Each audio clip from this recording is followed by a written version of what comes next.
As they got near the keep, the stepmother felt by her magic power that something was being wrought against her, so she summoned her familiar imps and said, "Child Wind is coming over the seas, he must never land, raise storms, or bore the hell, but no must he touch the shore."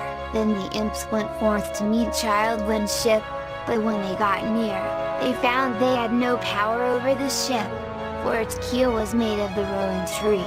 So back they came to the Queen Witch, who knew not what to do. She ordered her men-at-arms to resist Child Wind if he should land near them, and by her spells she caused the Laidly Worm to wait by the entrance of the harbor. As the ship came near, the worm unfolded its coils, and, dipping into the sea, caught a hold of the ship of Child Wind, and banged it off the shore. 3 times Child Wind urged his men on to row bravely and strong, but each time the Laidly Worm kept it off the shore. Then Child Wind ordered the ship to be put about, and the Witch Queen thought he had given up the attempt. But instead of that, he only rounded the next point and landed safe and sound in Buddy Creek, and then, with sword drawn and bow bent, rushed up followed by his men, to fight the terrible worm that had kept him from landing.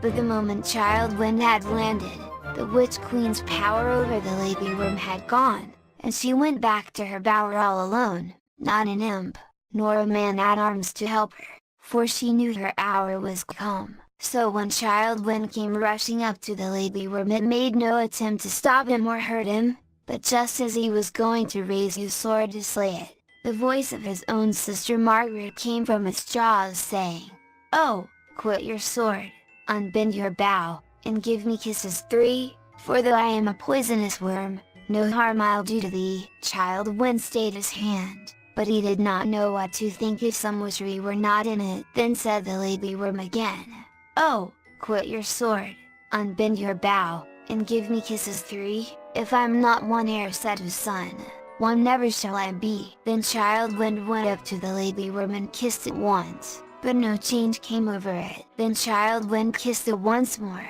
but yet no change came over it. For a 3rd time he kissed the loathsome thing, and with a hiss and a roar the Laidly Worm reared back, and before Child Wind stood her sister Margaret. He wrapped his cloak about her, and then went up to the castle with her. When he reached the keep, he went off to the Witch Queen's bower, and when he saw her, he touched her with a twig of a rowan tree. No sooner had he touched her than she shriveled up, till she became a huge ugly toad, with bold staring eyes and a horrible hiss. She croaked and she hissed, and then hopped away down the castle steps, and Child Wind took his father's place as king, and they have all lived happy afterwards. But to this day a loathsome toad is seen at times haunting the neighborhood of Bamborough Keep, and the wicked Witch Queen is that Laidly Toad.